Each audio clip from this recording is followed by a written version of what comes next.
Hola mis muy amadas hermanas, un gusto de estar nuevamente con ustedes compartiendo la palabra del Señor. Y estamos viendo los milagros del Señor Jesucristo, ¿verdad? Estamos viendo sus maravillas, las maravillas que hizo cuando anduvo aquí en la tierra. Y yo me voy a dedicar un poquitito a aclarar algunos conceptos y vamos a ver un milagro que hizo el Señor, ¿ya? Primero vamos a definir la palabra milagro. Miren, milagro viene de la palabra hebrea pelé, que significa maravilla o admiración, ¿ya? O la palabra del latín miraculum, que significa un hecho admirable, ¿ya? Eso es como concepto la palabra milagro. Más que el milagro, estos términos expresan el asombro que se produce en las personas que son testigos del mismo. ¿Ya? Eso es lo que expresa este término, el asombro de la gente que es testigo de estos acontecimientos.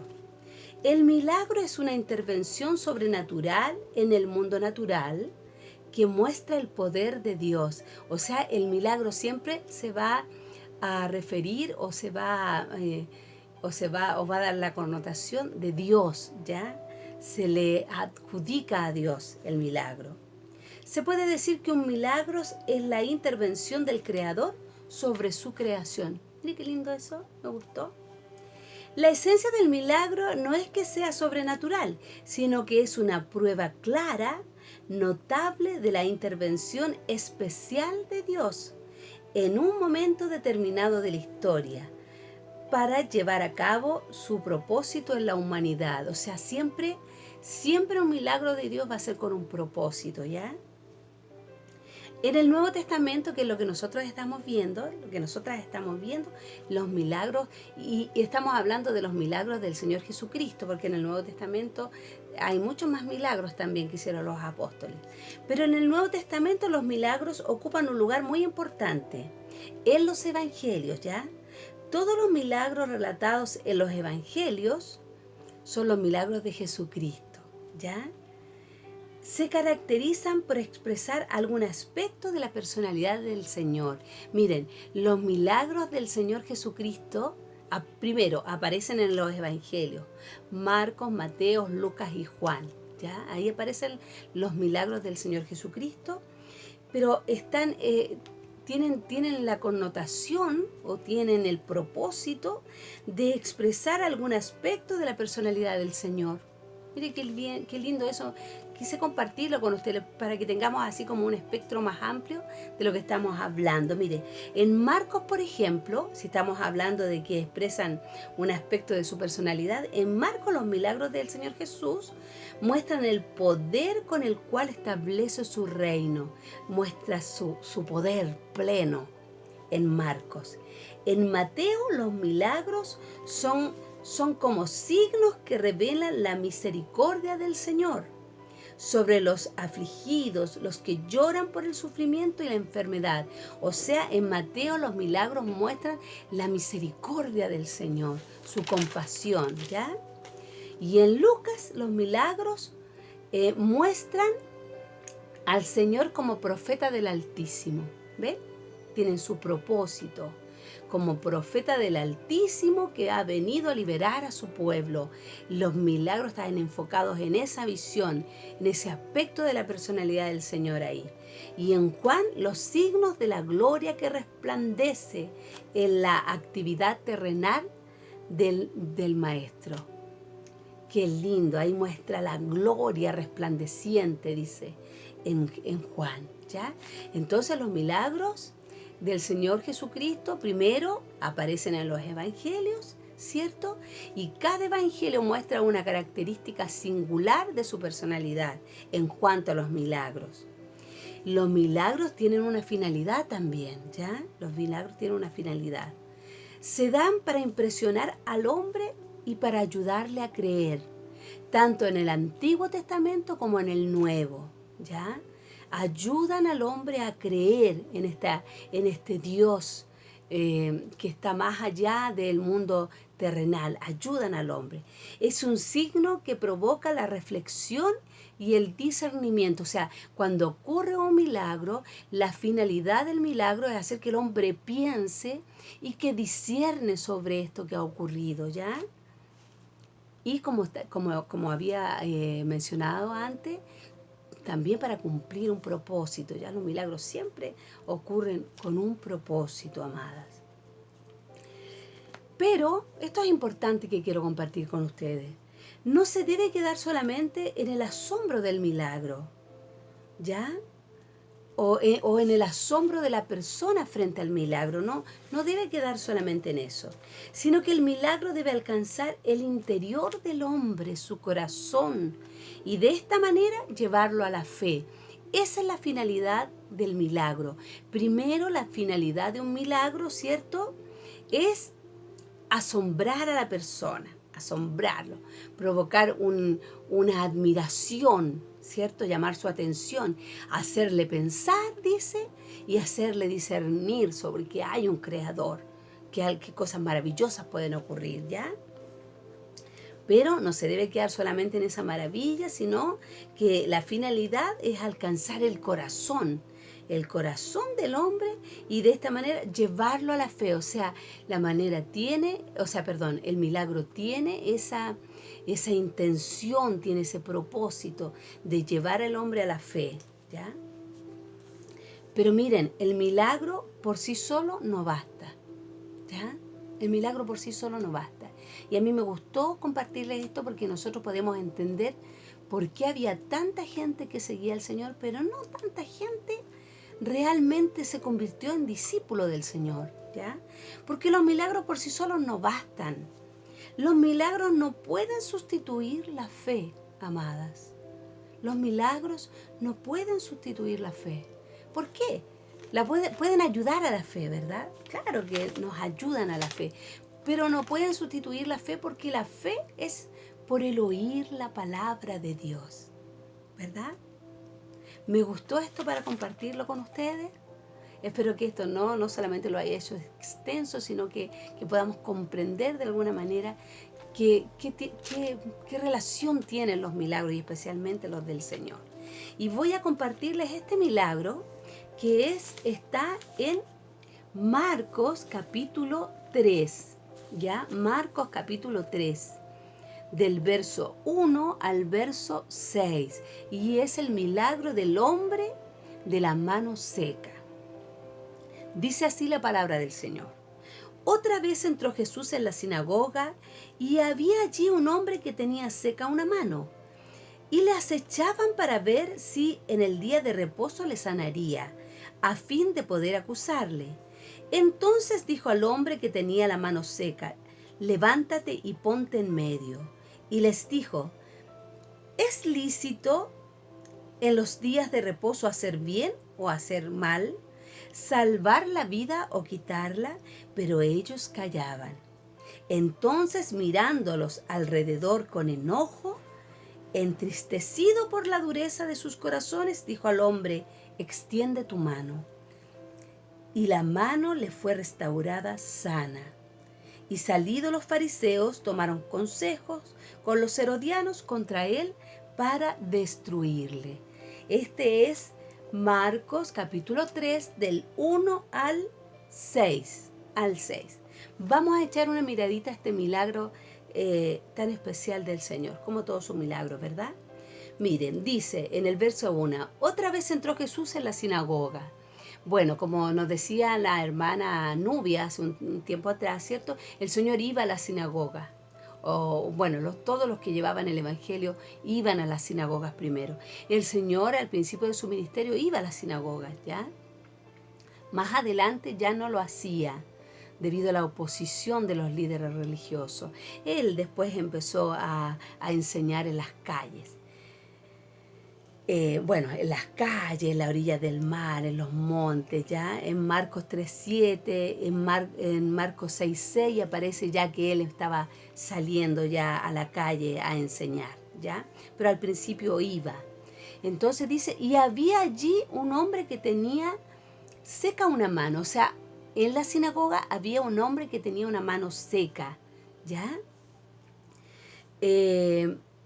Y era día de reposo, amada. Ya más adelante dice que era día de reposo, pero quiero hacer énfasis en que este hombre era un hombre con una necesidad, ¿cierto? Había allí en la sinagoga un hombre con una mano seca, con una atrofia, una parálisis. Ahora le podríamos decir así, ¿cierto?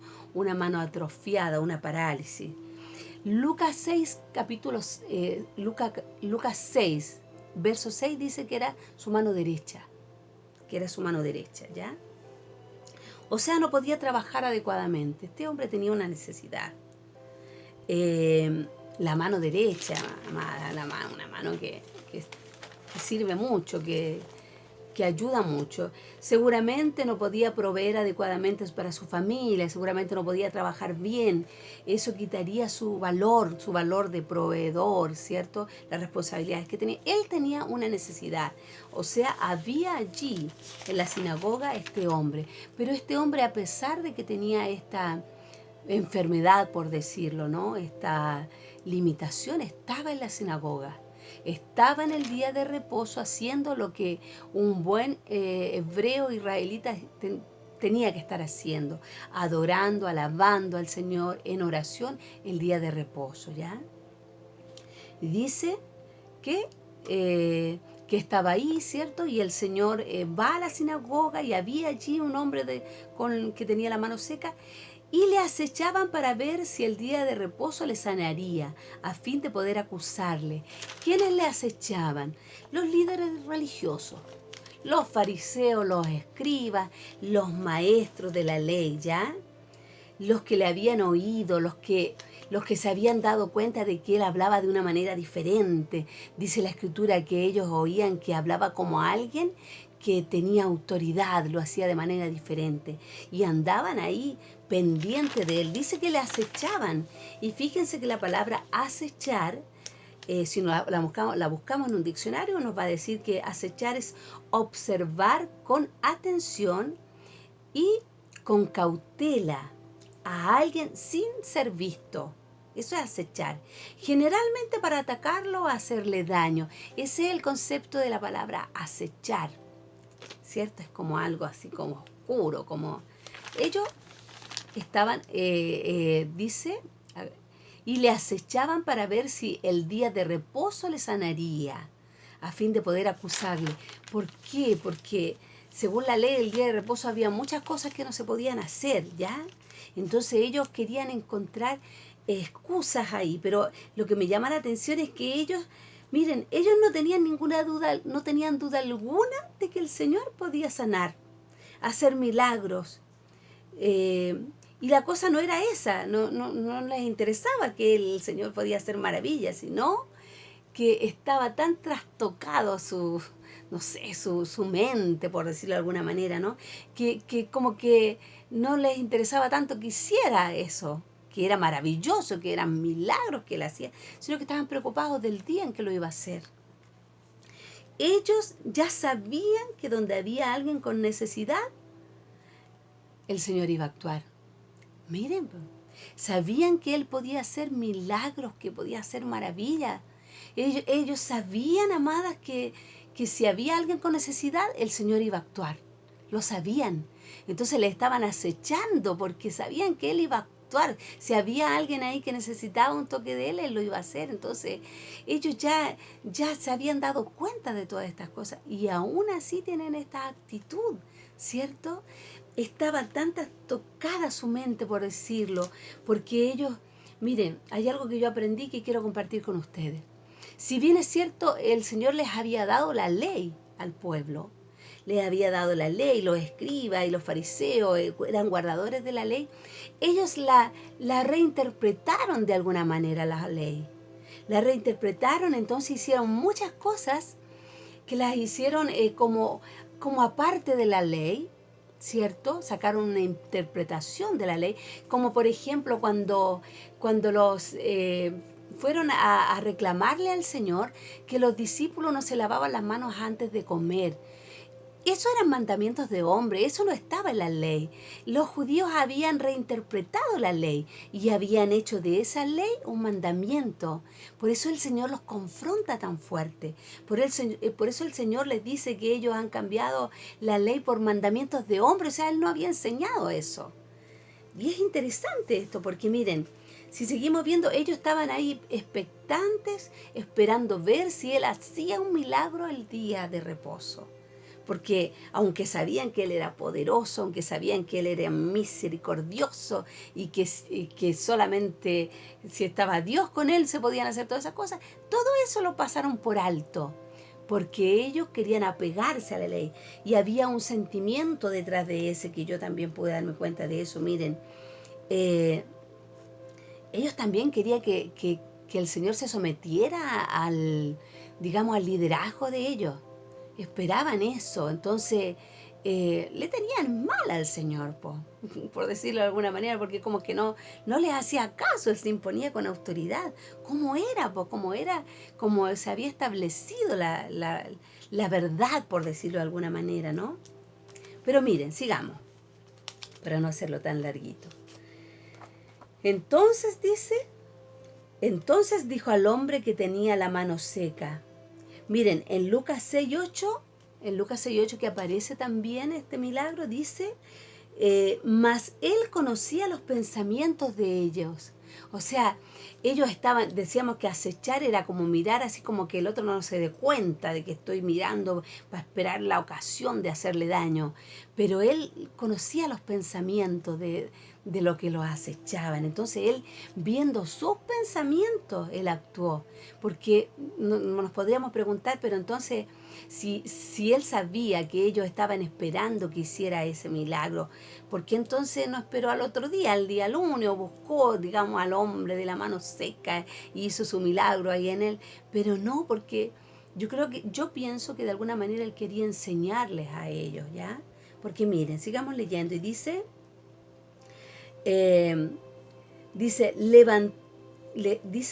entonces dijo al hombre que tenía la mano seca, levántate y ponte en medio.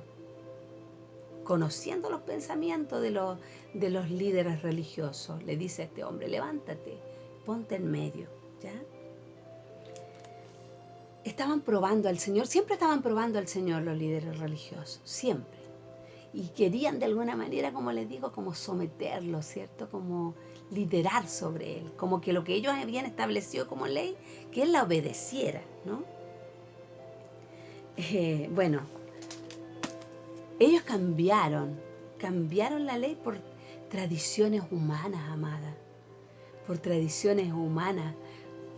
En Mateo 15:2, por ahí, por si quieren repasar esa parte, yo la anoté, no me recuerdo ahora por qué lo anoté, pero lo anoté. Mateo 15:2 dice traducciones humanas como si fueran mandamientos de Dios, ¿ya?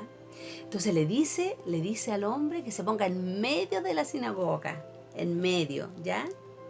Y les hace una pregunta, como conocía los pensamientos de ellos, le hace una pregunta a ellos. Y les dice a los líderes, ¿cierto? Le dice, ¿es lícito? ¿Cómo le dice? A ver. ¿Es lícito en los días de reposo hacer bien o hacer mal? ¿Salvar la vida o quitarla? Pero ellos callaban.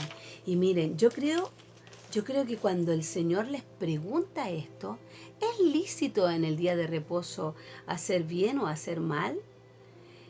Como que de alguna manera los confronta, o sea, como que de alguna manera Él quiere hacerlos pensar, quiere hacerlos razonar, de que entendieran, o sea, que si pudieran reflexionar un poco en lo que era el día del Señor, el día de Dios, el día de adorarlo, de bendecirlo, el día de hacer algo bueno, de hacer algo honorable, ¿cierto?